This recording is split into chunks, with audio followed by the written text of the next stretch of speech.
हर हर महादेव। आज मैं पहुंच गया हूं उत्तराखंड के अल्मोड़ा के पास एक बहुत ही शांत और पवित्र जगह वृद्ध जागेश्वर धाम। मान्यता है कि यह मुख्य जागेश्वर धाम से भी पुराना है। यहाँ भगवान शिव जी ने वृद्ध रूप में तपस्या की थी। यह शांत स्थान हिमालय के दृश्यों और देवदार के वनों के बीच स्थित है। आइए पंडित जी जो यहाँ के हैं उनसे यहाँ की कहानी हम लोग अभी सुनते हैं। तो चलिए पंडित जी के पास और कहानी सुनते हैं। भगवान होली की कृपा बरदया दृष्टि बने, आरोग्य धन परिपूर्ण हो। होली की ढेर सारी शुभकामनाएं। जब भारत और नेपाल हुआ एक करता था, 7वीं शताब्दी नेपाली राजा अपने चंद राजा उदयचंद अपने रथ व घोड़ों से यहाँ से धारचूला मिलान नेपाल को जा रहे थे। तो रात को उन्होंने इस जगह में कहीं जगह में यहाँ विश्राम किया। तो रात को उनको सपना हुआ कि ऊपर एक लिंग है स्वयंभू, जहाँ आपने स्वयंभू लिंग के दर्शन किए। एक लिंग है और अखंड ज्योति जली है, नील गाय वहाँ पर अपने दुग्ध अभिषेक कर रही है।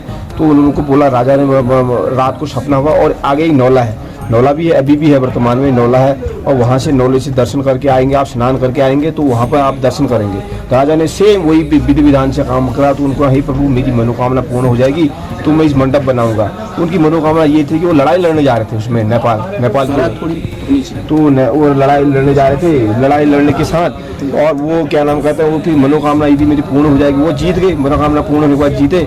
तो बाद में फिर उन्होंने क्या नाम मंडप बनाया। मंडप बनाने के बाद राजा ने और बाबा ने उनको सारा दिशा निर्देश बता दिया कि इस दिशा में पत्थर निकलेगा, ये निकलेगा, सो निकलेगा। यहाँ से 30 किलोमीटर आगे जाके एक धतीढूंग नाम जगह है, तो वहाँ से पत्थर निकला। जैसे ही उन्होंने अपने विश्वकर्मा उन लोग कारीगरों को यहाँ भेजा तो विश्वकर्मा उन्होंने मंदिर मंडप बनाया। तो मंडप बनाने के बाद फिर वो वहाँ से आए तो मंडप बनाते हैं। उन्होंने अपने बिल पावर से यहाँ पांडी व्यक्ति को पूजा करने को स्वीकार करा रखा। राजा ने अपनी वो पूजा स्वीकार नहीं करी। फिर बाबा ने उनको रात को सपना दिया कि अंगूर आदि तूफान। उन्होंने बोला कि आप पुजारी कहाँ से लाऊं मैं? उन्होंने बोला कि आप दक्षिण भारत से भट्ट परिवार को बुलाइए, हम उन्हीं के वंशज हैं। दक्षिण भारत से भट्ट परिवार को बुलाया गया। राजा की चलती थी, राजा ने भी गांव बसा दिया गया। गांव बसाने के बाद वो पूजा स्वीकार रही। यहाँ पर 3 टाइम पूजा होती है। शिव जी ने विष्णु भगवान के रूप में यहाँ तपस्या की थी। जब विष्णु भगवान खुश हो गए थे तब उन्होंने लड्डू गोपाल के रूप में मालपुए का भोग लगाया था। जो निसंतान महिला होती हैं, एक मेडिकल बोर्ड में महिला यदि अनफिट होगी, क्या नाम है, उसको निसंतान, उसको अपनी बच्चे चाहे लड़का हो लड़की नहीं मिला, तो ये शिवरात्रि एक ऐसी जगह वो है। शिवरात्रि आप जानते होंगे साल में जो एक बार, परसों अभी 15 फरवरी को बीत गई है। वो शिवरात्रि को महिलाएं रात भर खड़ी रहती हैं, दिया लेके, हाथ में दिया लेके रात पर जागरण करी रहती है। भजन कीर्तन होते हैं। उस दिन महापूजा होती है, 12 पूजे और 1 बजे रात की महापूजा होती है। तो उसका फल मिलता है। उसके बाद वहाँ नौले से जाके स्नान करके फिर वहाँ जलाभिषेक करते हैं। फिर अपने घर को जलाए। उनके आंचल में एक फल दिया जाता है, अवश्य ही उनकी गोद भर जाती है, चाहे लड़का हो लड़की हो।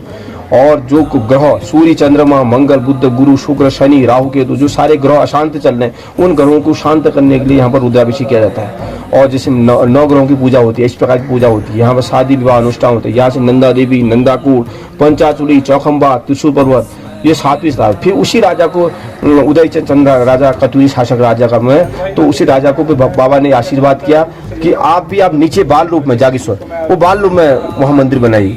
फिर वहाँ बाल रूप का शिव रूप में वहाँ बनाई। वो शिव रूप हमेशा जो शिव जी का मंदिर होता है वो शमशान घाटी होते हैं। शमशान घाट उसके पीछे है, नदी है। यहाँ विष्णु रूपी शिव है, ये हरि और हर वो जागेश्वर और शिव रूप में हुए। तो वहाँ मंदिर 124 मंदिरों का समूह बना दिया गया। तो ऐसी परंपरा। और जो पूजा यहाँ पर भगवान मीन जड़ ये हुई, जो पूजा अब यहाँ स्वयंभू लिंग है, वो भी स्वयंभू लिंग है, स्वयं जागेश्वर वाला भी। तो शिव जी, और यहाँ से नंदा देवी, नंदाकूट, पंचाचूली, चौखंबा, त्रिशूल पर्वत, बद्रीनाथ, केदारनाथ, सारी पर्वत शिखा यहाँ से हैं। बहुत खूबसूरत वादी में जो, और विशेषकर यहाँ ऋषि मुनियों ने तपस्या भी बताते हैं। एक उसमें अभिलेख है कि ऋषि मुनियों ने भी यहाँ बहुत तपस्या की। और मैग्नीसाइट है, जैसे आप कसार देवी है, ऐसी ये मैग्नीसाइट है। जो भी आदमी जिस रूप में भी आता है उसका ध्यान अपने गृहस्थ आश्रम, अपने परिवार से, अपने उससे आदमी भूल जाता है, मस्त हो जाता है। यहाँ एक ही पता नहीं क्या भगवान भोले की ऐसी नगरी है। और साथ में हिमालय, चुंबकी क्षेत्र तो है ही। जय भोलेनाथ, हर हर महादेव। चलिए अब हम चलते हैं मंदिर के मुख्य गर्भगृह में। आप देख सकते हैं ये है हमारे वृद्ध जागेश्वर जी, जो कि प्रत्यक्ष स्वयंभू शिवलिंग है। मंदिर का गर्भगृह पारंपरिक कत्यूरी शैली में बना हुआ है और यहाँ का माहौल अत्यंत ही शांत व आध्यात्मिक है। मंदिर के पीछे भगवान कुबेर जी का मंदिर और भगवान बकुट भैरव जी का मंदिर भी स्थापित है। और मेरा आपसे निवेदन है, अगर आप यहाँ की ऊर्जा को फील करना चाहते हैं तो यहाँ पे एक बार अवश्य ज़रूर आए। हर हर महादेव।